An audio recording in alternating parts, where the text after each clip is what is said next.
Hola a todos, bienvenidos a Contrapunto. En este episodio tenemos una conversación muy especial con los curadores Cristian Padilla y Jim Van Coogen. Nos llevarán en un recorrido por la exposición Contrapunto, Botero y 6 artistas contemporáneos del Cauca, donde exploran juntos cómo el cuerpo, lo sagrado, las festividades y el territorio se conectan a través del arte. Nosotros recibimos una invitación por parte del Museo Nacional de Colombia, que tiene una colección grande de obras de Fernando Botero. Es una colección. Las obras de Fernando Botero en la colección del Museo Nacional corresponden a distintas donaciones que ha dado en distintos momentos. Em, Hay una donación gigante, por ejemplo, que él hizo en torno a un tema que era la violencia en Colombia, y que él la entrega creo que en los años como 2000 más o menos, pero hay otras donaciones que él había hecho previamente en los años 70. Es más, tengo un conocimiento de un caso de una obra que había participado en un Salón Nacional y que había tenido como alguna mención, había ganado como un premio, y Botero dejó la fiesta para la exposición y se fue para Estados Unidos porque tenía una exposición, algo por el estilo. Entonces la obra quedó enrollada y quedó debajo de unas sillas en un auditorio, y ahí duraron como 20 o 30 años. Alguien la descubre, alguien desenrolla y dijo: "Uy, tenemos un botero acá del 60". Y entonces la descubre, la abre y llama al maestro: "Maestro, encontramos una obra suya del año 60. ¿Qué hacemos con ella?". "Mija, póngala ahí en la exposición, dorada, listo, chao".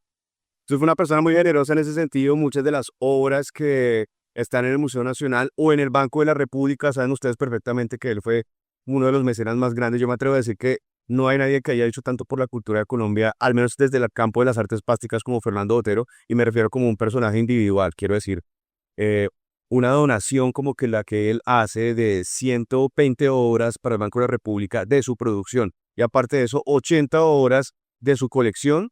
Y nos referimos a 80 obras, no cualquier cosa. Tiene 4 Picassos, Cézanne, tiene Claude Monet, tiene Alexander Calder. O sea, eso en cualquier museo del mundo hay que pagar por lo menos 20 euros para entrar a ver. En nuestro museo, en Bogotá, es absolutamente gratis. Eso es una... Y además, él lo deja estipulado. Nadie no se puede cobrar para entrar a ver estas piezas. Es una cosa de la generosidad máxima que puede existir. Entonces, cuando nos comisionan hacer esta exposición, em, pensamos qué piezas podían venir y qué piezas podían hacer un diálogo con otros artistas. Jim hace una pesquisa, una selección, una mirada a los artistas locales, y los ponemos en diálogo a través de 4 ejes, de 4 temáticas, que son las que vamos a ver a continuación. Y son 4 temáticas que encontramos que es donde está de pronto la afinidad, la conversación, que son el cuerpo, lo sacro, naturalezas no tan muertas, Y las festividades. esas ideas que vamos a empezar a comentar a continuación cada uno de estos ex. Mm, entonces lo que ustedes van a ver a continuación son 7 obras de la colección del Museo Nacional de Fernando Botero y de distintos momentos de su producción desde 1957. De hecho, qué bueno que voy a comentar esto antes de empezar. El nombre de la exposición Contrapuntos surge de, podríamos hacer un diálogo, una conversación entre los artistas del Cauca de Fernando Botero, pero resulta que una de las obras que viene es una obra importantísima en la historia del arte colombiano, y es una de esas obras que me permite reafirmar la genialidad de Fernando Botero. Genialidad en el sentido de que es un artista que tiene unos palmares espectaculares. Es un artista que gana salones nacionales cuando tiene 19 años, y eso no ocurre, digamos, no es algo común en el arte colombiano, que un artista se gane un segundo premio en el Salón Nacional.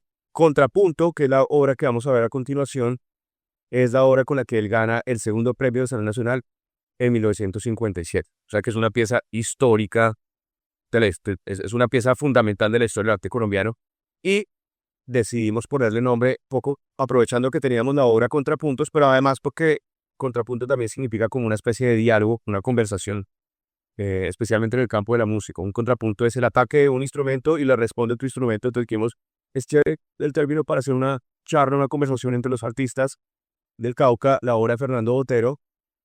Jim decía una cosa ayer que me pareció súper interesante, es que cuando pensamos es al respecto del tiempo. O sea, sí, claro, es una conversación extratemporal cuando estamos hablando de un maestro que falleció hace 2 años, de 93 años. Pero al mismo tiempo estamos hablando de la obra de un artista joven. La de un artista joven porque tenemos contrapunto de un artista de 25 años y lo ponemos en diálogos con artistas también jóvenes de la región. Entonces, más que pensarlo, es esta temporada en el sentido de que son dos momentos y dos generaciones distintas, pero estamos viendo artistas jóvenes en diálogo entre ellos, y eso me parece interesante. Cedo la palabra allí. Sí, no, yo quería acotar era eso, precisamente como la idea de pensar que no son artistas de Bogotá, no son artistas de Medellín, son artistas de aquí, de Copayana, ¿sí? Específicamente los 6 que están involucrados. Aquí está Lady, ¿no? Ahorita lo ponemos. Ahorita la ponemos. Pensábamos eso. Yo, por ejemplo, siempre tuve la idea de hacer ese diálogo, por ejemplo, ¿qué están haciendo los artistas ahora? ¿Cómo están pensando sus maneras de hacer arte? ¿Sí? Porque si vemos, el Botero en algún principio también trasavivió, ¿no? Como que Sí, claro. hago una cosa por aquí, me voy por allá, hago esto, tratando de buscar su propia expresividad. Y yo creo que eso es fundamental, como que todos los artistas hemos pasado por como por esa pugna de buscar y tratar de ver si es por ahí el camino, si no es por allí. Entonces, ese diálogo también es otro contrapunto que nosotros establecemos entre las obras de Botero y las obras de los artistas de acá. Entonces, yo creo que nada, podemos seguir. Sí, perfecto. Entonces, iniciemos.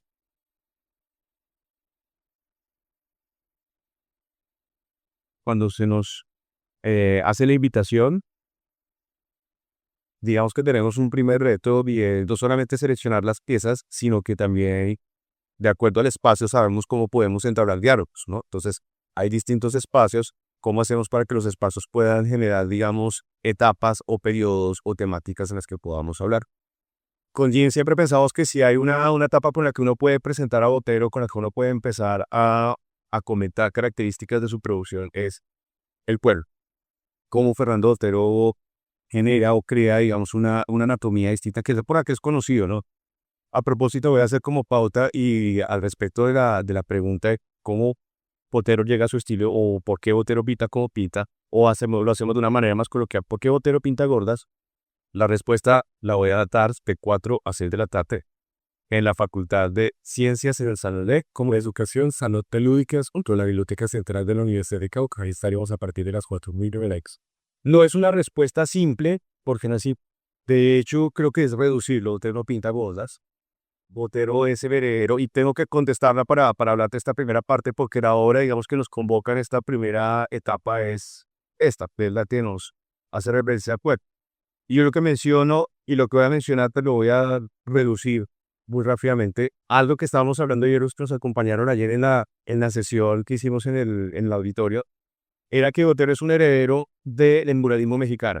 Y el muralismo mexicano precisamente lo que inventa es la idea como la de reivindicación hacia como un orgullo racial, un orgullo propio al mestizaje, en una época muy importante que estos años 20 y 30, en la cual el muralismo mexicano está creando una vanguardia propia, posiblemente la primer vanguardia latinoamericana, y esa idea de México tenga presente, digamos eso, como que todas las vanguardias o todos los movimientos artísticos estaban basados en Europa. Toda la gente pensaba que hacer arte tenía que ver con estar en el Museo del Louvre, tener que ir a París o a Italia, y de repente todo cambia porque no, la vanguardia es en México. La vanguardia es propia, hay que mirar en lo prehispánico, lo precolombino. Botero es de esos artistas que en los años 40, muy joven, estamos hablando de un artista que empieza su producción a los 16 años, en 1948, y asume ese reto que más que pictórico y más que de virtuosidad, es un reto conceptual. ¿Cómo hacemos para generar un movimiento que sea latinoamericano, que reivindique lo que somos, que se base en nuestros componentes? Y lo que hacen los muralistas mexicanos es crecer en abundancia la anatomía del cuerpo y las formas. Entonces ustedes ven una obra de Diego Rivera y la obra de Diego Rivera no asume los mismos retos, por ejemplo, de la precisión, digamos, de los estándares grecorromanos, que siempre son con la mímesis y son con las proporciones, y las proporciones son exactas. Precisamente para generar la reivindicación y el orgullo, entonces lo que hacen es crecer o monumentalizar un personaje. Entonces el cuerpo crece porque como indígenas que somos, entonces tenemos una proporción distinta que las grecorromanas, entonces tenemos una proporción distinta, somos más corpulentos o grandes y todo eso, entonces lo empiezan a trabajar los muralistas mexicanos. Botero asume eso desde los años 40 al principio y luego evidentemente lo que hace es llevarlo ya a sus máximas consecuencias. Por eso cuando hacíamos la selección y estábamos pensando en el diálogo, esta obra, La Quebrada, que es evidentemente un desnudo, nos pareció que era como la acertada para empezar a abordar, digamos, esa característica que tiene Fernando Botero en torno al cuerpo, y sobre todo porque esa desnudez entraba en diálogo directamente con la obra de Juliet Morales, y encontramos que había como mucha conexión en esos sentidos. Pues a Juliet seguramente ustedes la conocen porque pues es una artista mixta, ¿sí? Y Juliet siempre ha trabajado a partir de la relación que ella tiene con su comunidad. Al principio muy conflictivo era su trabajo, un poco como de rechazo hacia esa comunidad, y luego ya ella tiene una etapa como más de aceptación y de reivindicación como con sus tradiciones y sobre todo como con los valores que implica tener ese peso encima de ser de la comunidad mixta. Aquí estaba retomando un pedacito de texto que habíamos escrito y decía, nativos legítimos de Fishimasak, que son fruto de la relación entre la tierra y el agua. Entonces, esta pieza, Juliet la concibe como si estuvieran, de alguna manera, el espíritu femenino, ¿no? Que está ellas tratando de alcanzarla. En algún momento hablábamos con Juliet y ella decía que o pueden alcanzarla o se puede separar de ella, ¿no? Entonces, hay varias maneras de instalar la pieza. Se puede colocar de manera invertida, entonces ellas están o llegando a este gran espíritu, ¿sí? A este gran centro, o a su vez, este también es como dador de vida. Entonces, atrae y contrae. Y aquí aparece una relación otro contrapunto, yo voy a hablar como en estos términos. Miren, por ejemplo, esos personajes que aparecen ahí como unas caritas que están haciendo como una presencia dentro de esta cascada de agua, ¿no? Entonces tiene una relación formal muy directa, sí, como que hay encontrados como esa relación bastante cercana.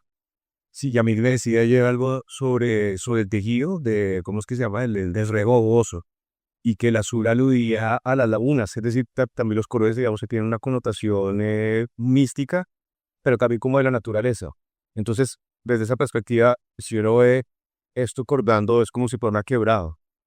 Y por eso también encontramos que es la relación, digamos, entre la epicalidad de esta pintura, pero la idea de que el desnudo ocurre en medio del paisaje de una quebrada, pues es un vínculo bastante estrecho, bastante cercano si encontramos entre los datos, porque son como tres quebradas, pues, todavía es un conjunto de cataratas acá, que además acá también son tres. Es una sí, coincidencia muy secreto, y coincidencia lo pensaba perfectamente. Está absolutamente pensado desde el principio. Esta pieza también encontramos en diálogo con la de Alex Rodríguez. Ayer tuvimos a Alex en el conversatorio y nos contó sobre la pieza. Y yo quiero reiterar lo que estaba comentando, que era el tema de cómo los muralistas mexicanos, a partir de 1923, se impetan que la pintura tiene que ser un vehículo de reivindicación social, política. La pintura y el arte ya no pueden ser solamente para representar al de la élite, al prócer, al personaje histórico. Lo que tiene que mostrar es los personajes que realmente construyen una nación. Y los personajes que realmente construyen una nación son los campesinos, los trabajadores, los que trabajan con sus manos. Por eso en las obras de muralismo mexicano hay una cosa que simbólicamente es muy conceptual, que crece y que abunda, es la representación de de las manos. Entonces cuando estábamos viendo la obra de Alex y lo comentábamos ayer en la conversación, yo le preguntaba, o lo estábamos mencionando, y es como, las manos son descomunales. Es decir, esto no es un dibujo hiperrealista, que no es un dibujo al que él acuda a la mímesis. Claro, las personas posaron para él, pero él de manera deliberada subiendo algunas de las patas del cuerpo y las hace más grandes, otras las hace más pequeñas, es decir, crea su propia, digamos, perspectiva. Y en gran medida, esa forma de abundar en algunas partes como las manos, que además fíjense que hay mucho detalle en las manos, fíjense que no hay mucho detalle, por ejemplo, en la ropa, el detalle está en los rostros de los personajes, pero las manos, de esta mano, ya me han fijado otra hora que la tengo acá al frente, miren que las manos son deliberadamente hechas de una manera monumental. Y yo quiero reiterar eso, como que hay una cosa conceptual en la cual Alex Botero y el muralismo mexicano como que se encuentran y es la idea de que la construcción de un país se hace a partir del agro, de los trabajadores, de los campesinos, y eso lo encontramos en esta imagen, que es además lo que nos comentaba, un trabajo que viene de sus trayectos, de sus andales a través de la región y de conocer los testimonios, la vida y las necesidades de distintas comunidades en medio del estallido social. Esta es una imagen en sentido muy potente por ese tema. Ayer también hablábamos de esa relación con la perspectiva, ¿no? Esa idea, por ejemplo, de la perspectiva, sí. Piensen una cosa, esto, por ejemplo, tiene varios puntos de fuga. Y de alguna manera no tiene una relación como nosotros conocemos la perspectiva tradicional. En ese sentido, eso se vuelve una presencia simbólica totalmente poderosa, ¿sí? Entonces ahí podemos hablar de que es una perspectiva simbólica. Mire, por ejemplo, estos elementos aún aquí. Potentísimo, ¿no? Las manos y la tierra. ¿Sí? De alguna manera, eso que Cristian dice es la relación directa con el territorio. Y porque Ali siempre habla como del territorio. Entonces ayer también nos comentaba que a partir de esos andares, de esas vivencias con las personas, en este caso no hay hombres, y todos son niñas y mujeres, sí que son realmente como las que trabajan en las ollas o ¿cómo se llama eso? Como Venga. en las mingas, exactamente. Y que realmente están poniendo como todo su esfuerzo el sacar adelante como esa idea de lo que Cristian decía ahora como de nación. A mí me gusta muchísimo porque aparentemente estar en un espacio abierto, pero no, estar en un espacio cerrado, significa el cobijo, ¿sí? Y que para que aparecen otros elementos que son también muy sutiles, pero son muy evocadores y que también nos muestran un poco ese paisaje que está sostenido, pero no está del todo como tan resuelto como es. Hay otro elemento para mí muy conceptual que es deliberado y es el medio que le está utilizando. O sea, esto lo podía haber hecho perfectamente.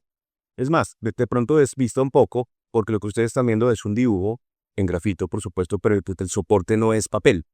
A pesar de que parece papel, pero no es papel. El soporte que estamos viendo es cuero. De hecho, es un cuero sintético. Y ese cuero sintético se debe a que el papá de Alex es zapatero. Entonces y esta es una interpretación personal, aunque él comentaba algo ayer, creo que todo la cuestión de que crece este trabajo, esta labor de su padre, entonces de alguna forma se convierte como una especie de tributo, y yo lo uno con la idea de las manos que estamos diciendo. La humildad, el trabajo manual están actuando vinculadas. Él podía haber pegado eso a un bastidor o lo hubiera pegado a un soporte, pero lo deja deliberadamente para que uno encuentre la trampa de que el material no es el papel que uno piensa. Por eso, si para papel también sería, digamos, un bloque completo solo, pero estas láminas de cuero vienen en un formato preciso que son unos cortes de este tamaño, y entonces lo que hace es pegarlas, las, las, las junta, las pega y ahí es donde hace su soporte. Entonces vienen ustedes que deja deliberadamente de manera que ondule, de manera que se note el material, y eso me parece importante porque es como recurrir a la idea de trabajo lavar, al trabajo manual, a la humildad, a los trabajadores de la tierra, los trabajadores con las manos. Me parece que eso está ahí presente, eso me parece importante también mencionar. Bueno, de esta parte que sería el primer diálogo, que es el cuerpo, que yo reitero, más vamos a hablar en torno a la construcción el proceso artístico de Fernando Botero en nuestra sesión de las 4 de la tarde, que están todos invitados. Entonces, eso digamos que lo dejo por ahora en ascuas. Eh, el cuerpo sería uno de esos primeros 4 ejes que estábamos mencionando. ¿Qué se podemos hacer? Como si tienen alguna inquietud, puede participar, ¿no? O sea, no estamos hablando de Deep, sino como que si quiere participar, si quieren alguna inquietud, alguna pregunta o algún comentario.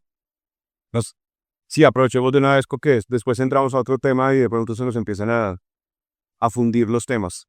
Mm, Pues yo tenía como un aporte, no sé si lo que primero Alexa le ha tenido como esto en mente o no, pero el hecho de que la ropa no sea tan definida a comparación de las pinturas que uno pues está acostumbrado a ver en la academia de que le presentan siempre a uno como referencias, que es donde hay más detalles en las ropas, los vestidos se ven como más, pues con volumen en estas portas y el cuerpo siempre es como más de lado. Entonces el hecho de que el cuerpo aquí se vea, bueno, pues como ya había mencionado, las manos tengan una gran escala y la ropa sea sencilla y no tenga tanto enfoque y sea como más línea. No hay tantas sombras y no despista, como a comparación de los cuadros españoles y Pero mira lo que estás diciendo porque si uno revisa, a veces los pintores, por más académicos que sean, se centran más, a mí me parece, en el rostro, en las manos y a veces se vuelve esbozo el resto. Tengo un ejemplo particular para que busquen porque qué chévere lo que estás diciendo porque me hace como recametor a Vesta del arte y es un artista en particular que me parece como de los artistas más virtuosos y académicos que hay que se llama Jean-Dominique André. Él fue pintor de la corte francesa y el tipo, para ganar más comisiones, porque además era un retratista experto, lo que trabaja con un artefacto, trabaja con la tecnología de punta de la época que se llamaba la cámara lúcida. La cámara lúcida es un espejo que se pone en 45 grados. Entonces es como una especie bueno, es un espejo que tú lo pones en esta dirección. Entonces tú tienes el papel y tienes el espejo. Entonces, digamos que lo estereoscópico de la visión es que uno mira a través de los dos ojos, ¿cierto? Pero cuando uno está mirando un espejo y está mirando el papel, está mirando 12 papeles al mismo tiempo. Es una vaina de loca, pero si usted hace el ejercicio, obturas. Entonces uno que está mirando un espejo con este ojo y ese reloj que está viendo se transpone en el papel.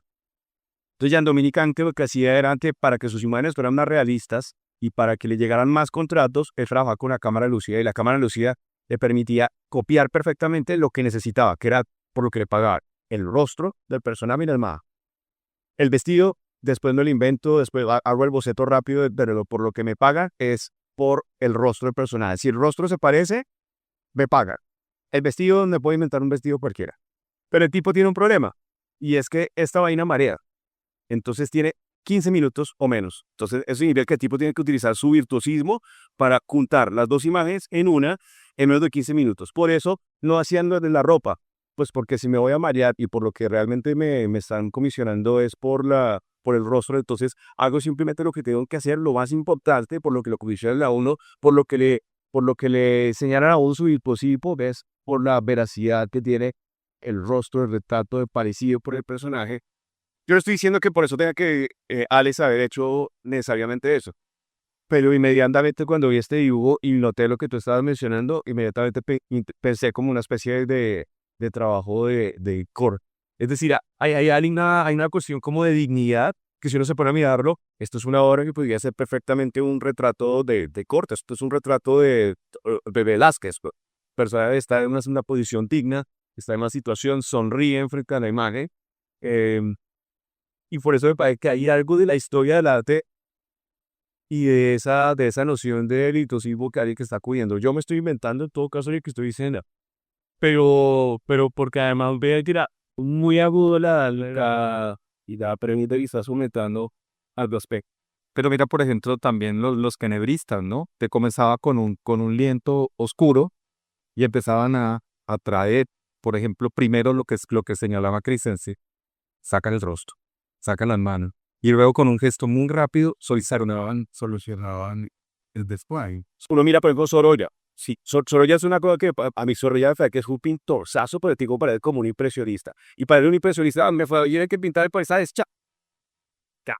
la cara, ese la hace muy bien, hace los estoscado, hace unas manchas, pero el resto es como desparramado. Y acá pasa algo parecido. Entonces Sorolla me parece que es una ambigüedad, por eso uno lo ve como, ¿es tipo es académico o es impresionista? ¿Es vanguardista o es conservador? O sea, es como, ¿cuál de las dos es? Y yo pienso que un poco conviven las dos cosas ahí, eso me parece súper interesante. Pero entonces, ¿te ves? La ropa es en ese sentido secundaria, porque lo que realmente estamos recalcando, evidentemente acá, es lo racial. Exacto. Eso es y lo racial no se mide necesariamente en la ropa. Y por eso yo creo que acá lo que lo racial, lo de trabajo, en el aspecto en el que se desempeña. Fíjate, por ejemplo, que lo que tú dices, no toda la ropa está definida, pero las botas están definidas. ¿Por qué las botas están definidas? Porque las botas tienen que ver con una característica de su trabajo, de la región, del territorio, del paisaje. La camisa no necesariamente. Entonces, ahí hay algo interesante de peso. El zapato, las sudaderas. Y sí, digamos, ya, Ahí, dale. yo lo que veo es que también hay una transición identitaria, digamos. Ellos se despojan de las ropas del uniforme porque ellos pertenecían a las FARC. Entonces también, de alguna manera, eso que habla Cristian de las botas, sí, que es una cosa fuerte, es como esa transición también, ¿no? Porque ellos también son campesinos y las botas son ese símbolo. Yo sentiría también ese despojo que también ellos tienen que entregar sus uniformes y ya entregarse a una vida distinta, entre comillas, normal, civil, y es también como ese transitar pues de roles también que ellos tenían con relación a sus funciones cotidianas. Aquí está apareciendo otra cosa y también la relación directa con la historia del arte, ¿no? Y entonces ya aparecen estos como dos ángeles que están ahí sosteniendo de repente a esta Virgen, ¿no? O por lo que no sea, y si no hay una sola, pues si no hay una sola Virgen, sino dos, es decir, eso, ¿no? Pero sí aparecen allí estos dos sosteniendo como unos velos que están dándole escena como a este primer plano. Pero pues te empiezan a aparecer esas relaciones que son transhistóricas y que uno de repente no pues las vive, ajá. Y que seguramente el artista cuando lo está proponiendo, no, pues, que eso va implícito y otra otro, ¿no? Pero aquí entonces es importante recalcar esa idea del cuerpo, de la corporidad. Mire, por ejemplo, vuelvo a definir el formato, el tamaño que ocupan entonces estos personajes allí. Sí, casi que abarcan todo el formato. Sí, una vez dialogando con Alex y bueno, compartiendo como espacios también de creación, y uno se da cuenta y entiende el proceso de la construcción de la imagen de Alex, y es que él toma fotografías, pero si nos imaginamos esta imagen no es la fotografía como está compuesta en el dibujo, ¿no? Sino son la fotografía de la persona aparte. Y a veces a partir del mismo boceto del dibujo en vivo de esa persona, de cómo está actuando, de la acción que está realizando, sí, o sea, él registra cada una de las personas y él compone a partir de esta imagen este proceso, pues a partir de una, no es que toma la foto así como están posando, ¿no? Sino que cada una está en una acción aparte y lo que hace es... Sí tiene más sentido, entonces es lo que estoy señalando, que sí hay un estudio compositivo en donde hay metodología y caminamos a otro lado.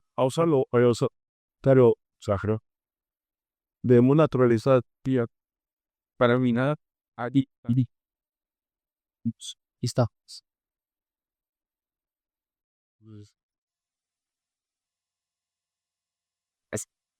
Sí,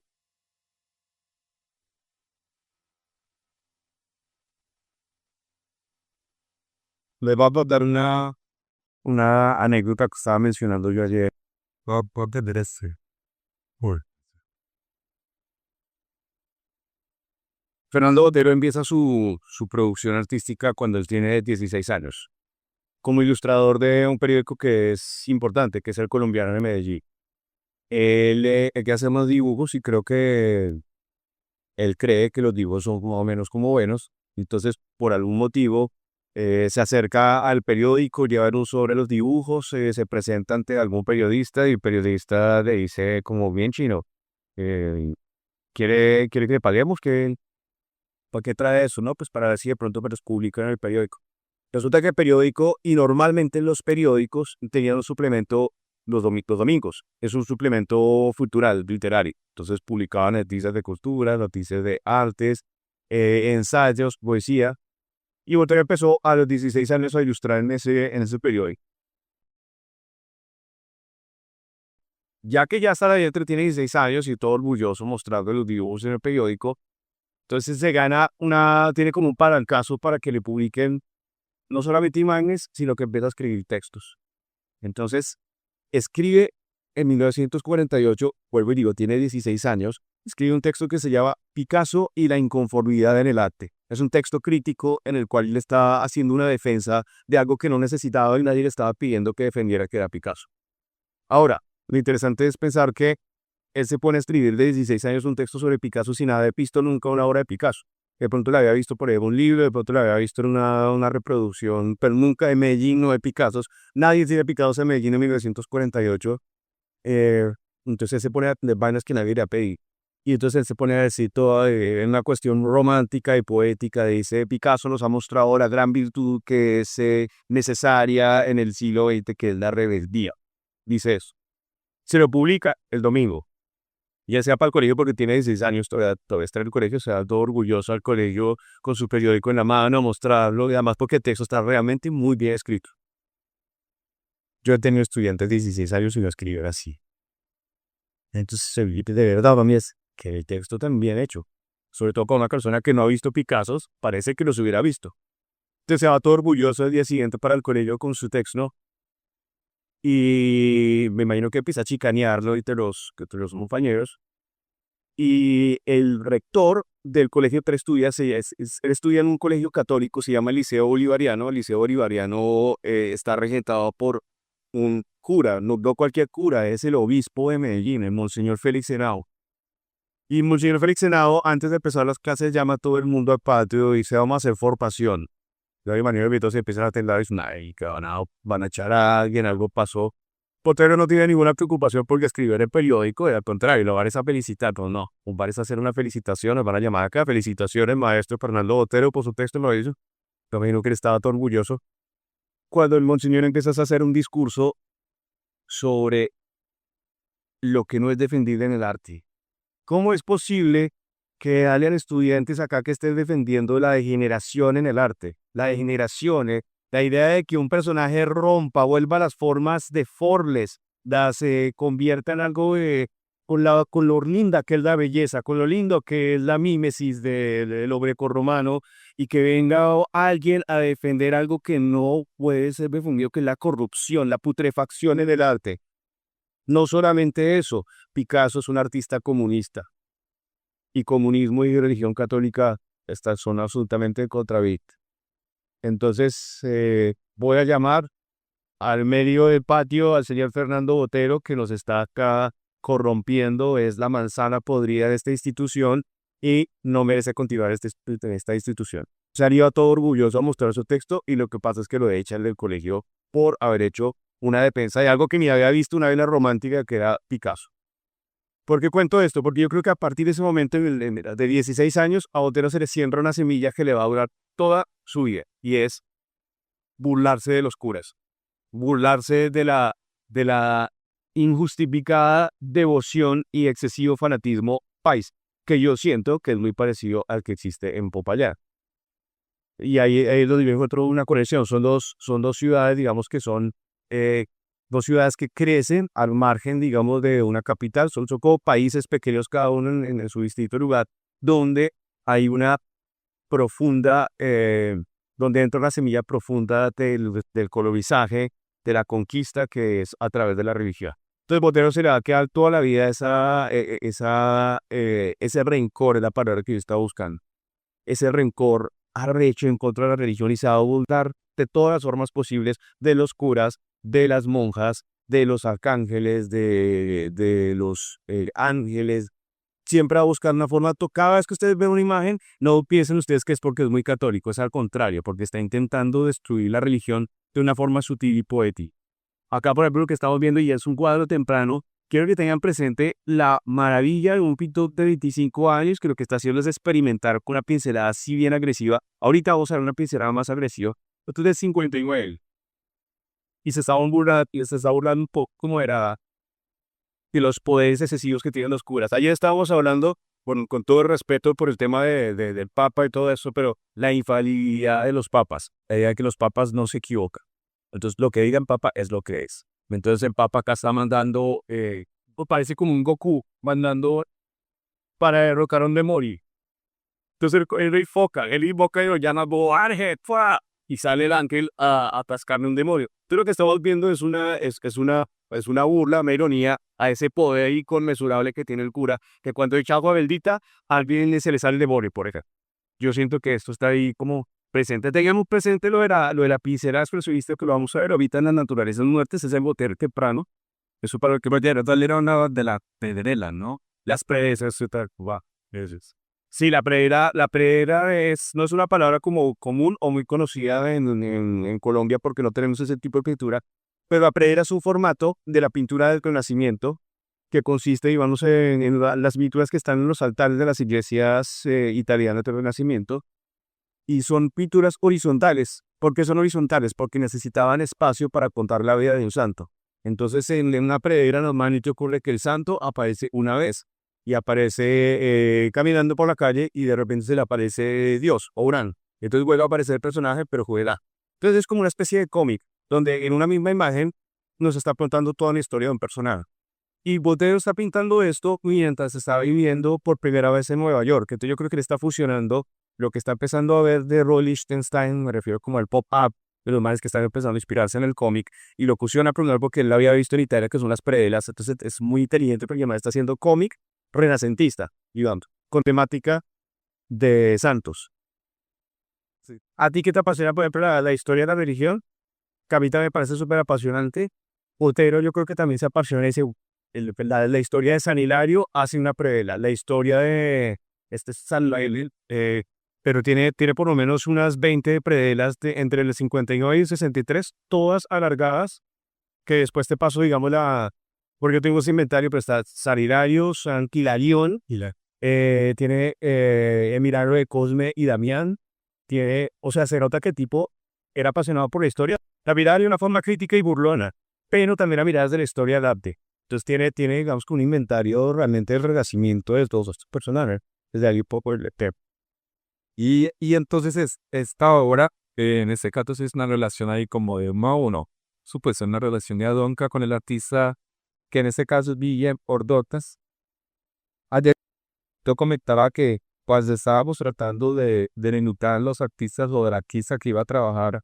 En este punto era muy complicado porque muchos de los artistas de aquí de Popayán no tocan el tema religioso o no atacan el tema religioso. Yo no sé por qué. Pues se los pregunto. De pronto tú ahorita estás haciendo algo por ahí, le he visto como con Los Ángeles o alguna cosa, pero no tienen una temática solo como de la crítica. No importa, desde no por nada paz, ¿estado eso? Bueno, pero es va. Bueno, sí. Que lo había pensado, pero es que tiene que ser un artista contemporáneo, algo. No, pero para ir con la tele. No, pero el diálogo, miran que dice que son artistas que están en su momento, o ya. So, es la relación ¿sabes? Con los backender. Pero bien, ¿no? Pues este es algo. La relación con Miller es muy interesante porque Miller en su trabajo, inclusive desde la propuesta de grado, él empieza acá esas instituciones de aquí de Coparete a vehemente, ¿no? Entonces es la iglesia y ese poder que tiene la iglesia y él la ataca, sobre todo como desde estas imaginerías, ¿no? Esta relación con esos símbolos que para nosotros son muy fuertes, ajá. Y entonces hace unas capas como unos sedimentos, a mí me parece que son como como ocultar unas cosas que aparentemente están allí y entonces uno ve en el video que eso también tiene bastante magia porque entonces es uno el que va descubriendo esto que pasa aquí, ¿no? Y Oli Jones no me va a inventar una cosa y meter el dedo en la llaga. El dedo en la llaga es una manera muy religiosa, ¿no? Pero que es desde coma probar su veracidad del testimonio de alguien. Que yo en la llaga. Y entonces estos personajes que aquí aparecen, entonces él los relaciona como una cosa como colonial y puesta y recalcitrante, ¿no? Aquí. Y entonces yo hablando con Mille, alguna vez me contaba pues que esa es una institución que él quería de alguna manera destruir. Yo no sé si sigue así, Yo creo que sí, porque en el trabajo ya no lo demuestra tanto. Pero en ese momento que él estaba haciendo eso, era, era muy potente y se notaba bastante eso. Mire, por ejemplo, qué tan interesante es que no hace falta tener un dibujo tan resuelto y tan acabado como lo que estábamos hablando de allí. Aquí el mecanismo, lo que funciona inclusive es más bien una animación muy sencilla a tipo de put out, que es como esa técnica donde es como una marioneta y en donde uno anima, y eso es una animación supremamente sencilla en un programa básico, pero tem mensajes aquí lo más importante. Sí, pues entonces, de hecho, pues algo que es el video, sí, es bastante, si ya pierde sus, con Flash está eso es exactamente, eso está hecho con Ash. Ahora, ¿con qué hacen esto? Hablando de This Anime, no. Activate Muse se llama. Solo a veces existe Flash, pero como lector, ya, como un lector, pero el único todavía lo tienes. Y eso se está ejecutando de Flash. Eso sí o que no sé, la verdad es nada.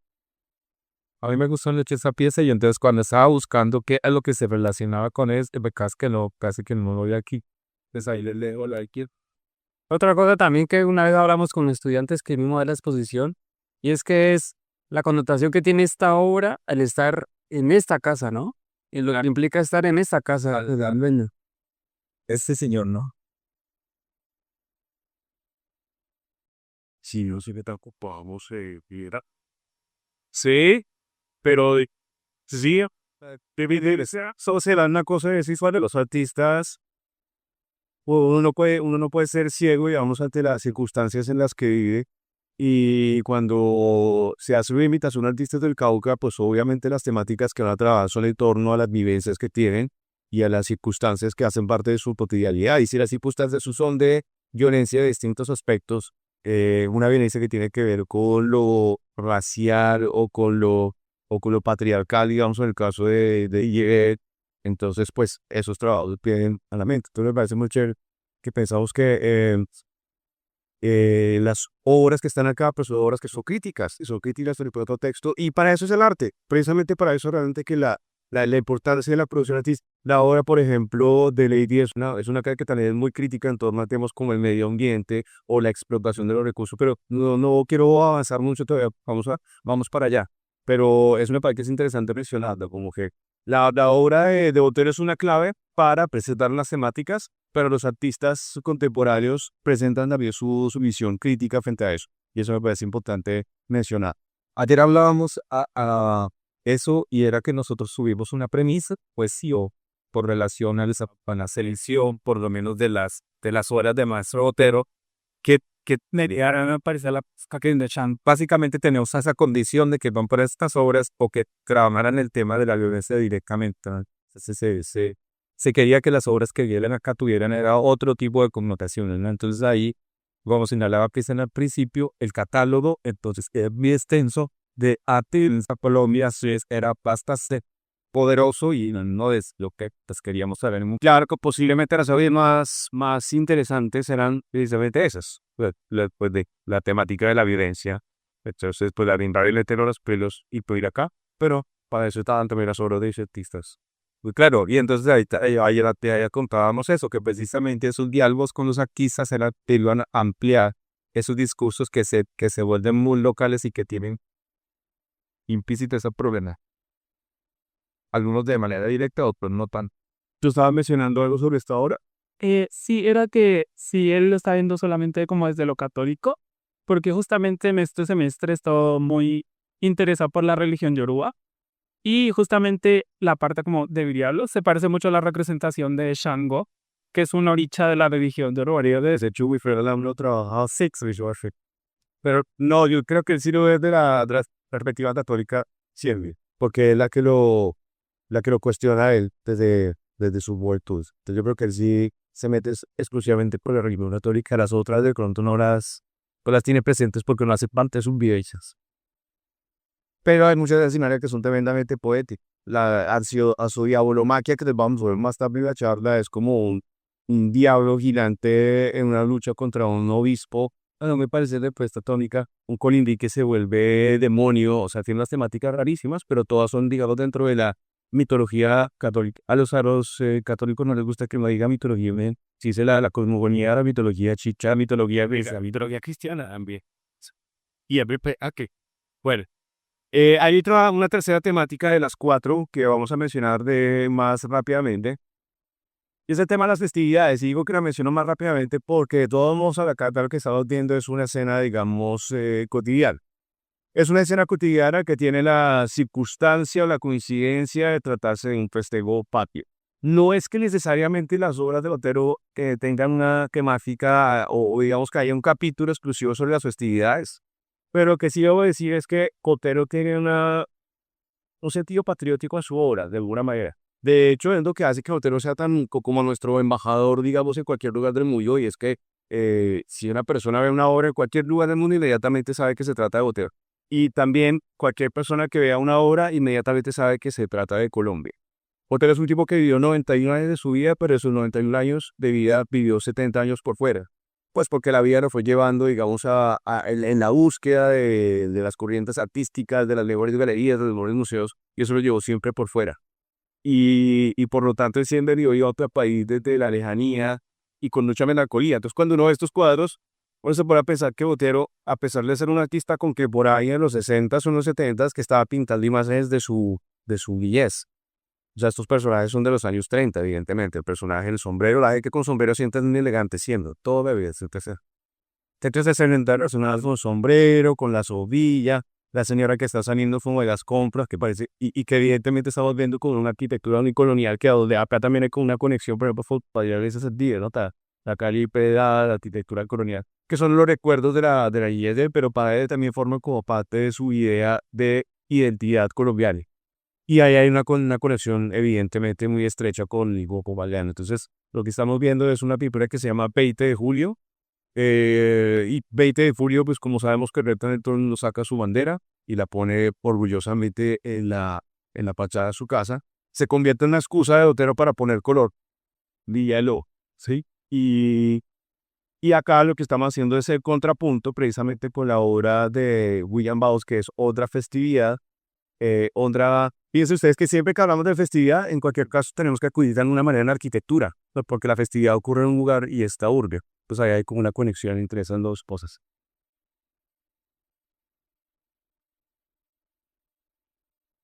Y me da igual de la colita en rato. Bueno, ¿viste? Bueno, ya nos estaba hablando yo de la imagen que tiene que ver con un festejo que para mí es desconocido, pero yo creo que todos lo conocen porque el carnaval de los videos son nuestros. Aquí transcurren en los primeros días de enero, ¿sí? Y a diferencia, por ejemplo, de los que pasan en Río o en Barranquilla, que sí vienen previos a la Semana Santa, ¿no? O a la Cuaresma. ¿Por qué? Porque son fiestas carnestoléndicas a diferencia de las fiestas calentolésticas, funciona como cuando estaba investigando sobre el inicio de esta festividad, aparece como un día libre que le daban a los esclavos, que era un día que se le daba a los esclavos, y entonces los amos, precisamente como para ponerse a tono con ellos, los esclavos le ponían un puntico negro a los amos aquí en la nariz, que era tan denigral. Pero la que quería hacer, querían verse incluyentes, y entonces ese era el día libre y entonces aparece entonces primero el día de los negritos, ¿sí? Y posterior aparece el día de los blanquitos. Entonces, pues como yo me imagino que esas tradiciones empiezan a volverse otra cosa con los avances tecnológicos y todo este devenir de instrumentos, porque ayer William nos estaba señalando que ya la carioca, y como lo hemos visto nosotros aquí, ya es un factor importantísimo en los carnavales, ¿no? Ya no es ya no es el betún, ya no es esa cosa, sino que ya es la carioca es una espuma, es una espuma. No es como el spray de tirar, entonces te llenan de espuma, pero cumple la función de volverse blanco, ¿no? De quitarte la identidad y de volverte mierda, además. Es que lo vuelven a uno nada. Le adquiero más también. Es horrible, es horrible. Entonces, Ayer hablábamos también de una cosa que es el tiempo que William trabajó aquí en el proceso pictórico de esta pieza, que es además fantástica, de cómo se ve. Que pasé más porque creo que los que están allá no pasan al cubo, pasan más para este lado. Porque es impresionante. Al principio uno pasa de pretender que es una foto, ¿no? Sí.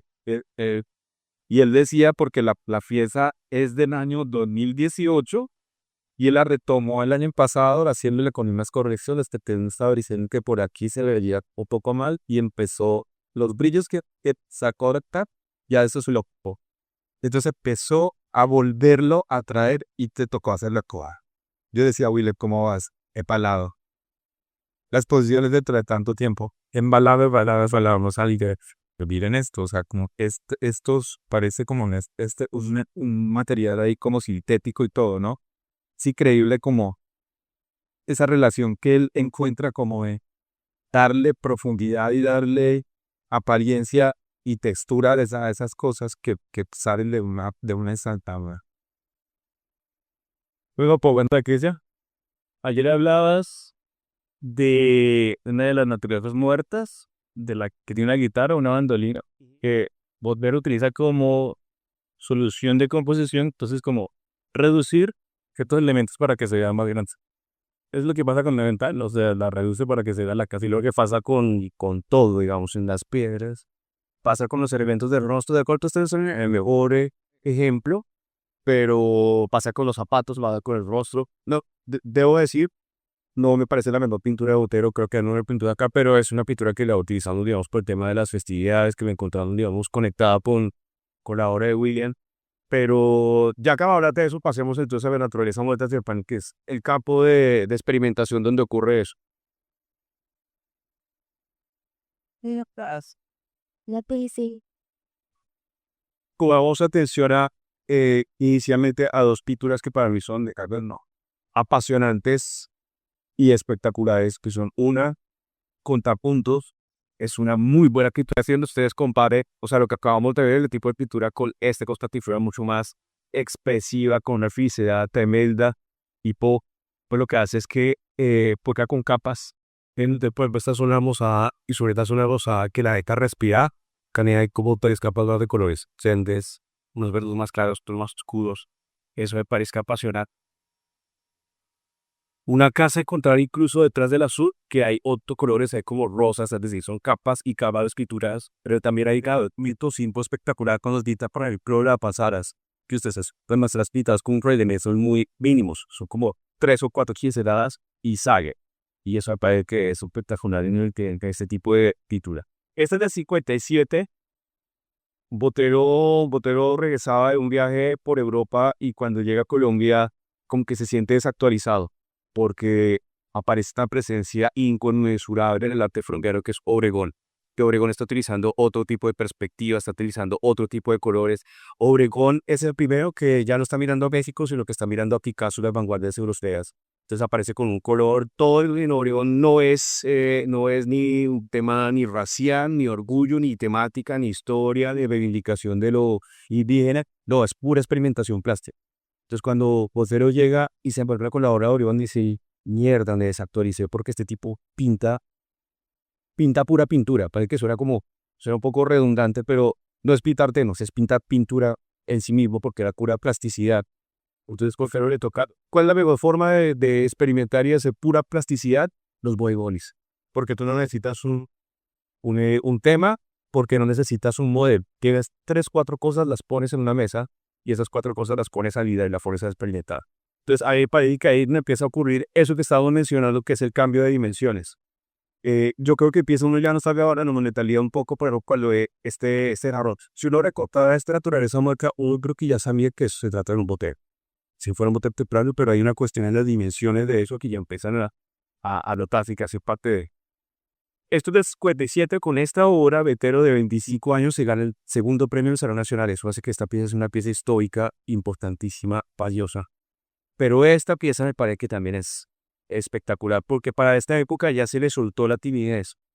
Está viviendo en Nueva York, o está ya viviendo en Nueva York, creo que todavía no está viviendo en Nueva York, pero cada vez que va, se da cuenta de que esa plasticidad que estamos hablando de Obregón, en Estados Unidos está pasando más.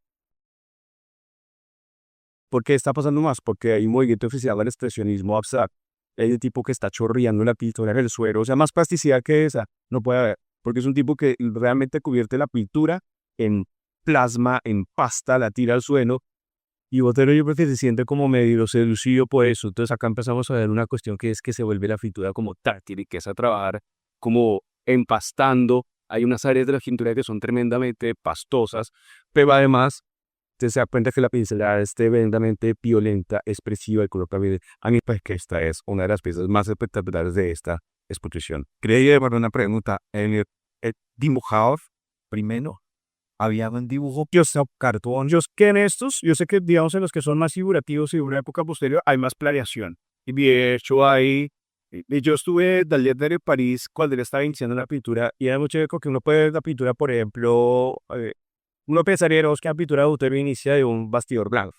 Pero realmente lo que me conmovió de ver el estudio de él es que el fondo era absolutamente verde o rosado, o sea, y si uno se pone a mirar de cerca, yo creo que uno nota que hay como unos colores que empiezan como a ver, como a sobresalir, como en el caso de esto que estoy viendo acá.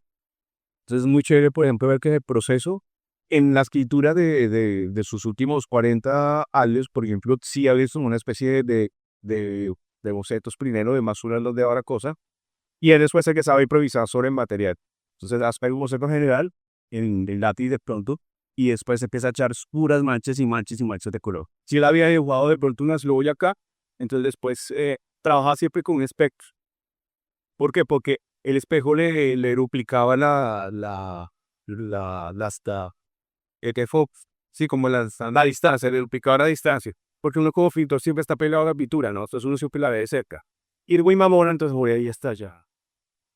Entonces, en cambio, lo que hacía es que tenía un espejo acá, entonces va pintando y va a mirar acá, y por eso no tiene que ir caminando y fui volviendo. Entonces va mirando para ver la composición en general.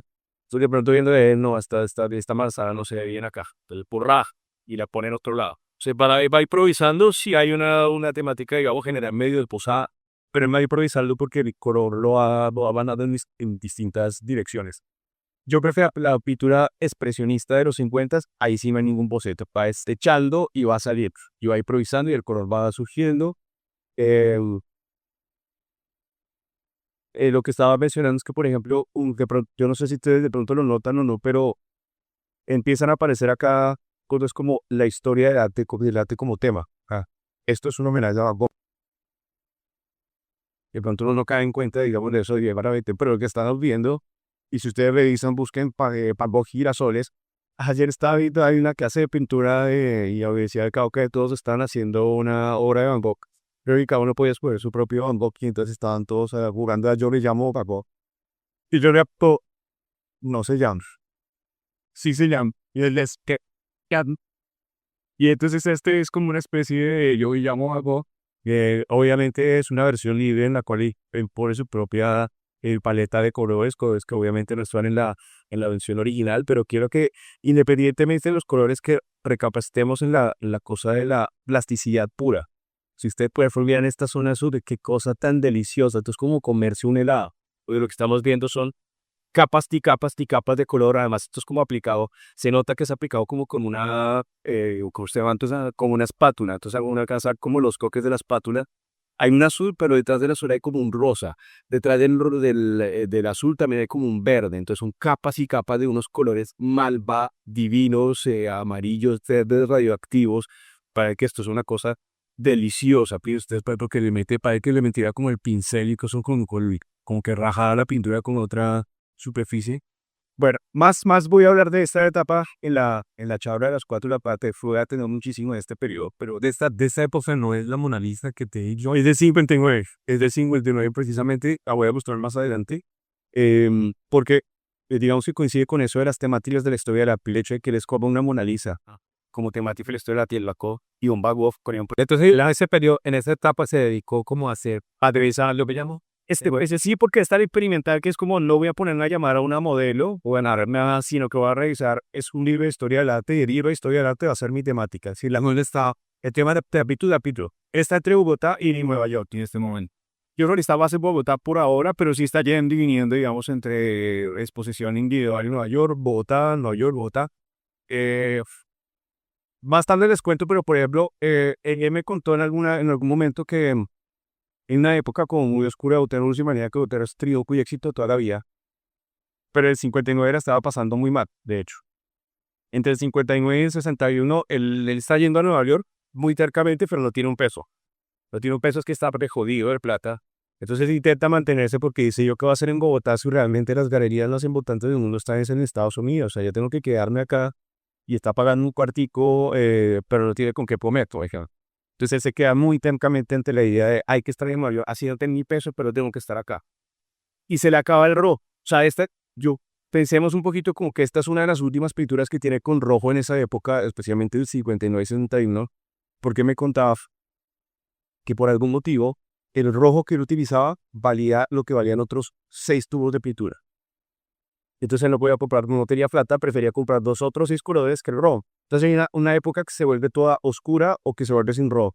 Hay una paleta muy particular en el año 61 que además está entusado, porque la esposa lo dejó por un millonario. O sea, está bien jodido de planta y la esposa será por millonario. O sea, man, entonces el jodidísimo, no tiene plata ni para pintura y la esposa se le fue con un millonario.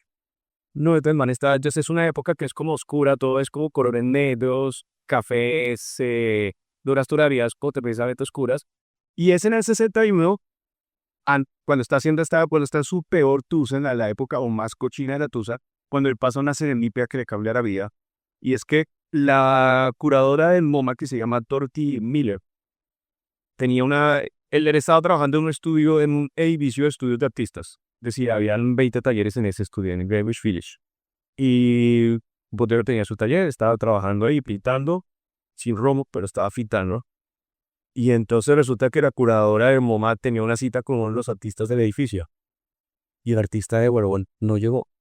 Entonces la curadora, ¿cómo te hacer a mí esperar? Soy la curadora del MoMA, yo que no puedo esperar, no, que ni mierda. ¿Qué artista está? Entonces le empieza a timbrar. Y entonces de repente le contesta uno por ahí, sí, buenas. Sí, ¿cómo es su nombre? Botero. Ya había por allá. Bueno, yo. Y entonces abren la puerta. Y cuando abre la puerta hay una muraliza de 59, por eso fui. Y entonces la hora, la alfa, que la abre la corta, sí, buena señora, sí que se me ofrece, quiero esa hora. Ah, para el Museo de Arte Moderno 9. Por supuesto, siga, por favor. 100 pesos, pendico, cafecito. Y entonces le vende una obra al MoMA. El hecho de que le venda una obra a la colección del museo más importante del mundo genera la repercusión porque inmediatamente genera como una especie de burbuja, ¿cómo se llama esto? De especulación. Uy, Botero le está vendiendo al MoMA, entonces ahí sí la gente empieza como a comprar el maestro, vengo a comprar unos girasoles, por supuesto. Y entonces significa que ya tuvo plata para el robo. Las obras del 62 ya como que la cosa plura en robo. Ahora sí tenemos plata para robo, entonces ya empieza, o sea, parece maravilloso esta pieza. Una pregunta. ¿Y color bomb no lo relaciona con esta? Obvio. No, en esta no necesariamente, que es pura plasticidad, o sea, utiliza entre más que es más. Hay una cosa que uno encuentra en el Botero posterior que es, a mi madre me decía, Botero se repite y se repite. Normalmente la gente dice, Botero se repite. Cuando uno estudia Botero, uno se da cuenta que Botero tiene etapas y esas etapas son, o sea, a mí me parece que Botero es el colorista más tenaz en la historia de arte colombiana, pero es un colorista que está todo el tiempo en proceso. Si uno mira, por ejemplo, la obra de la última época, a los 90 años estaba pintando ¿cómo se llama? Es cuando Cristo pasa por las 12 etapas, no sé, eso es que el Via Crucis. Entonces la paleta del Via Crucis es una paleta que es de colores muy fuertes, verdes, etcétera. Pero si uno mira cierta paleta de los años 70, es como mirar una película de Wes Anderson, es como un color pastel, todo pastel a ojo, todo rosa, como con un amarillo muy particular. Entonces la obra de Botero está siempre en constante cambio de colores, pero los colores no necesariamente tienen un aspecto simbólico, es pura necesidad de plasticidad, y especialmente en esta época que es como hasta donde pueda le hecho. Pero lo que quería decir era eso, tú no ves, acá acá hay una paleta definida, esto es como una película de Wes Anderson, o sea, le meto este color, le meto este color, pero no le meto este otro color, o sea, dirá con una curaduría de colores, o sea, todos los colores son absolutamente medidos y ubicados en una paleta exacta. Esa también, ustedes se fijan como que hay una paleta general de colores que esquina todos en torno como a azul, sí. Pero en los 50 lo que está haciendo es cacofonía de color, es como todo el color que pueda meter en una sola pintura.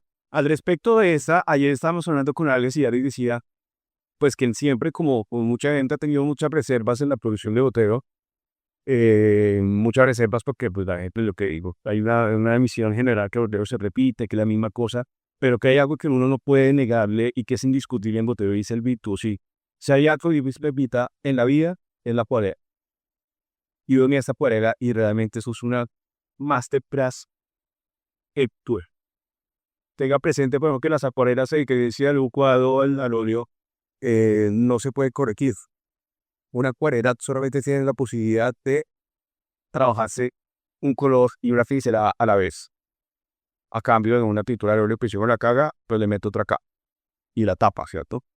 En la acuarela no. Y todo lo que estamos viendo es un conocimiento preciso de una técnica que es muy difícil y no es rápida y que ahí sí como la tauromaquia. Esto hay que saberlo amarrar como un caballo, saberlo perfectamente cabalgar porque no se puede hacer dos veces. Eso me parece que es dividido por esa obra. Por eso podríamos también el diálogo, me parece mucho como un diálogo también, no solamente esta temporal, como decíamos, por los artistas, sino Botero con Botero. Porque ahí tenemos un Botero de un periodo con una naturaleza muerta muy semejante a esa, digamos, en temática, pero muy disímil o muy distinta en cuanto a forma de conducta, ¿cierto? Como el pincelado, esto. Bueno, y todo esto es porque el contrapunto lo tenemos acá con la obra de dos artistas. Vamos a lo mejor para el final. Así que vamos a hablar primero de Richard Richard. Richard Adir nos contaba que ese trabajo tiene, a mí, bueno, obviamente, sino como a partir de percepción, ¿no? Entonces siempre he visto como el trabajo de Richard desde una cosa como entre anima antroposomorfo, ¿no? Creería yo como que esto tiene esa cualidad de ser como entre humano y vegetal, ¿sí? Eh, Cuando estábamos, les contaba eso ayer, en la parte musográfica de esa exposición, siempre eh, Julio, que fue el que se encargó de hacer la misografía, siempre colocaba esta pieza de manera vertical o colgada, como se conocen los gajos de plata, ¿no? Y Richard siempre nos ha insistido, no, tiene que ser horizontal porque esto le da primero piso, ¿sí? Le da la altura que debería tener esto como una mesa. Él lo había planteado como si fuera una mesa, que en ese caso no está, es una mesa ausente, ¿no? Pero también es un cuerpo que yace, ¿sí? Es un cuerpo que no está vertical, sino que está caído. Entonces, en esa medida hay una relación muy cercana como a la muerte, como a ese proceso además de lo que nos inspira a nosotros las batallas de las bananeras, como todo ese trabajo que Richard ha hecho a partir de Chiquitas Company y meterse ahí como con esa historia violenta del país, pero también por eso es el título y también por la obra de Lady, empieza a subyacer un elemento ahí como que nos da esperanza de vida, sí, que es el insecto que está como renaciendo de alguna manera allí. Entonces es una naturaleza muerta, pero no está tan muerta, ¿no? De alguna manera ahí subsiste con una esperanza, sí, como que no del todo está perdido. Él nos hablaba ayer también como de esa cosa que le llamaban como el espinazo del diablo, con lo que daba ese bagazo de los bananos específicamente, decía él que era como un banano. La otra, la otra parte, y es como las tonalidades que le ha dado, ¿no? Tiene una connotación muy sexual, como muy erótica, son como capas que empiezan a aparecer como unas vulpas, como unas vaginas, como el interior de unos elementos, si se quiere, como muy eróticos, ¿no? Las flores son las partes que subyacen como en relación a eso. Recuerdan, por ejemplo, a Mapletor, cuando hace esas fotografías como también de los cartuchos o de esas flores que también tienen un elemento fálico y un elemento femenino ahí vivo. Esto ya también lo veo como muy relacionado como con eso. Bueno, y la mejor obra de toda la exposición, de toda la exposición, es la obra que vamos a ver a continuación que se llama La Subienda.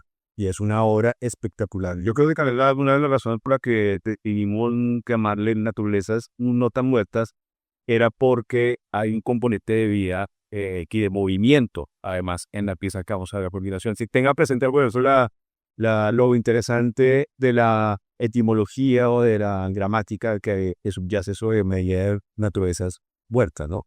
Nosotros podemos llamar el tema como bodegón. Bodegón es una serie de elementos dispuestos en una composición. En francés te llamaban naturaleza muerta, nature morte, que es curioso porque no existe esa misma palabra en inglés. En inglés, de hecho, se llama still life, vida quieta, vida congelada. Y entonces uno encuentra que hay una cierta referencia a naturaleza muerta. Naturaleza, eso es una palabra fuerte si uno lo mira desde ese sentido, ¿no? Naturaleza muerta, algo inerte. Tiene que ver mucho con la historia de la religión también. Muchas veces los bodegones, especialmente en el barroco, eran una forma como de aleccionamiento. Vamos a poner muchos elementos en una pintura para demostrar que las personas que ostentan mucho no van para el cielo. Entonces vamos a poner entonces en una composición muchas frutas, uvas. Entre más frugalidad hay más composidad, hay más exuberancia. Entonces todo esto es lo que no debe tener una persona para ir al cielo. Es curioso que quisieran eso porque estaban haciendo un discurso, digamos, de humildad en una iglesia que era absolutamente rica y poposa, ¿no? Eso me llamaba mucho como la atención. Entonces, ese tipo de ustedes que la naturaleza en ese sentido no es para nadie ofensiva, se convierte también con un aspecto político, que es lo que encontramos también acá, porque cuando hablamos de un bodegón en Colombia, yo creo que no podemos ser ciegos o ajenos a que un banano esconde una masacre o esconde una historia de violencia tremenda. En la obra que vamos a ver de Lady Chávez trabaja en esta obra matemática que tiene que ver con elementos que podíamos encontrar en la naturaleza muerta, alimentos, em, el sustento de las personas que viven en la región, del campesino, del trabajador, del día a día. Pero acá lo que estamos viendo es que la naturaleza no está tan muerta. Y los peces todavía no son pescados. La palabra pez y una palabra pescado, ¿no? Entonces este todavía es un pez que está intentando sobrevivir. ¿Por qué está intentando sobrevivir? Porque está ante la circunstancia de que es lo que vamos a anotar ahí, y es lo que le quita lo inofensivo, digamos, a este aspecto de la naturaleza muerta, y es que nos está hablando, por ejemplo, de la explotación indiscriminada contra los recursos naturales, la forma en que el medio ambiente es afectado por distintas circunstancias. Entonces lo que vamos a ver es un praxinoscopio. Un praxinoscopio es un aparato, una tecnología que es como precursora al cinema. Y Lady Chávez lo que hace es incorporarle a este aparato que está en constante giro una luz de strobe que nos permite precisamente ver esto como si fuera por cuadros y genera una especie de movimiento que le da vida a los elementos que están ahí presentes. Tenemos la fortuna de tenerla acá a la maestra Lady Chávez. Yo no me había dado cuenta que está hablando maravilloso. Está. Qué maravilla. Dale. Está acá para contarnos. La cosa es que no cabemos todos, pero lo que voy a hacer, propongo es que vayamos entrando antes de que Lady nos explique la obra que va, entren todos, pero entremos como por partes, o sea, vamos entrando y vamos saliendo para que la vean y luego volvemos acá en este espacio más amplio para comentar. Bueno, como Cristian y Jim ha dicho, Y bueno, lo mejor, no. Pues mi pieza está en diálogo con las naturalezas muertas de Fernando Botero. Aquí tenemos una naturaleza muerta, una naturaleza viva en resistencia, perdón, sí.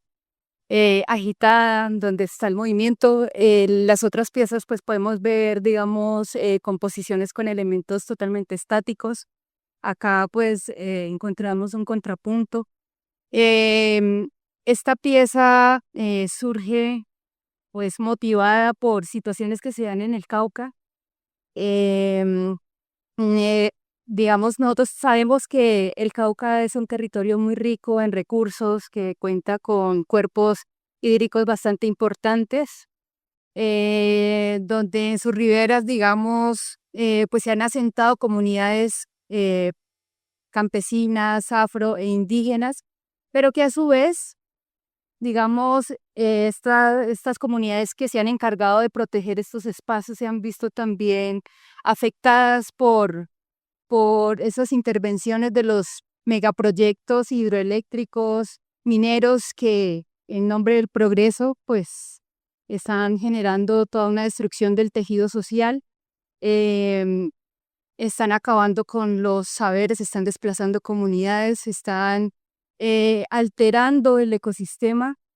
Entonces esta pieza pues viene a ser como ese llamado, ¿no? O sea, también como a, digamos, a mirar más allá de lo superficial y darnos cuenta que el arte también puede generar preguntas que son urgentes, ¿no? En este caso, pues para mí el bocachico, aquí la puesta en escena que nosotros tenemos es un cardumen de bocachicos pues que están agonizando.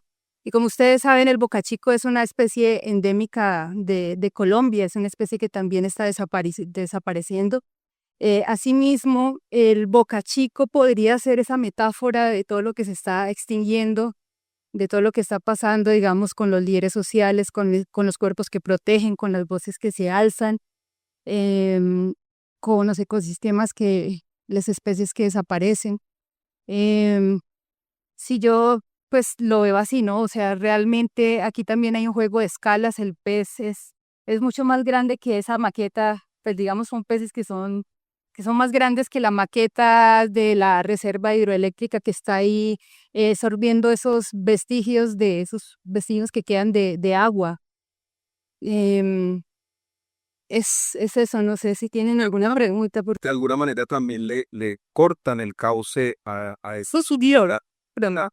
Sí, era que precisamente estas personas, esas intervenciones que se hacen en los territorios, pues es por, digamos, ellos están jugando como a semidioses, a querer redibujar el mundo, a querer detener las aguas, cambiar el cauce de lo que debería tener como por naturaleza un flujo, ¿no? Eh, Esta pieza es muy curiosa porque esa pieza, pues es una serie, ¿no? Es una serie. La primera pieza que se hizo fue para una exposición que se hizo en Pasto y en ese momento coincidió con lo que pasó con Hidroifán, justo. Si recuerdas, fue en ese momento, en ese momento. Entonces sí siento que pues la pieza tiene, digamos, aparte de que está hablando del territorio del Cauca, también, pues de alguna manera son situaciones que se replican en otros lugares. Yo le preguntaba a mi hermana que trabaja precisamente en ese proyecto de Nido que es ingeniera civil, y cuando cierran la represa, ya de aquí para abajo no hay peces. Toda la vida les toca sembrar alevinos que los traen de acá y volverlos a sembrar en esa parte de acá abajo. Porque no, claro, aquí ellos no pueden pasar por la casa de máquina ni pueden saltar por esas cosas. Entonces, toda esa vegetación, toda esa vida eh, silvestre, animal, no pasa para acá. Es rarísimo, ¿no? Eso es una cosa extra. O sea, hasta aquí, por la modernidad, se detiene entonces la vida, ¿sí? El cauce natural. todo. Y de aquí para acá, entonces, pongamos esto de manera artificial. Sí. Lo- Y si vemos digamos, estos peces están como entre la vida y la muerte, es como si el tiempo se hubiera suspendido, que eso es también, digamos, lo que pasa en nuestro territorio, también todos estamos como en una situación entre la vida y la muerte. Em, Pues yo lo veo es como ese grito desesperado, como que de alguna manera la animación marca como esa pulsión de desesperación, la agonía de los peces y como ese grito ahogado también, como ese río que ya está casi en ruinas. Y vi como yo quería como terminar diciendo un poco que la relación si bien casi todas las obras que están aquí obedecen a diferentes temáticas o técnicas sobre todo, vemos que el contrapunto siempre es como sobre la pintura de llevó, pero porque tampoco vinieron esculturas y no vinieron dibujos, ¿no? Entonces en esa medida tratamos nosotros de buscar obras de los artistas de acá que tuvieran esa otra riqueza plástica para que no se volviera todo una cuestión como bidimensional, sino que también tuviéramos muchas otras alternativas porque de repente el público es importante que aquí vienen muchos niños también, es un espacio donde vienen muchos niños y teníamos que pensar en eso como en esa parte que también fuera supremamente atractiva para ellos y en ese orden de ideas hicimos también la selección de las obras. Entonces, y muchas gracias a ustedes por apoyarlos, sabes, a ti que aceptaron la invitación a esa exposición. Muchas gracias. Muchas gracias. Y muchas gracias a todos por venir hoy. Nuevamente muchas gracias a Cristian por estar con nosotros desde la Vicerrectoría de Cultura y Bienestar. Ha sido pues una experiencia muy gratificante contar con intelectuales como tú y este trabajo que has realizado con el maestro Jim Facure, pues que nos ha emocionado a quienes amamos la historia del arte por diversas razones y vemos el positivo impacto que genera en el estudiantado, nos inspiras. Entonces es algo muy positivo y desde la universidad queremos compartir contigo, Cristian, estos souvenir que tiene nuestra vicerrectoría, un libro especial sobre el maestro Augusto Rivera, para que conozca los murales patrimoniales de la Universidad de Cauca, producciones audiovisuales, literarias y poéticas en general que tenemos, y la pluma de gala de la Vicerrectoría de Cultura y Bienestar. Entonces, Muchísimas gracias. Vamos.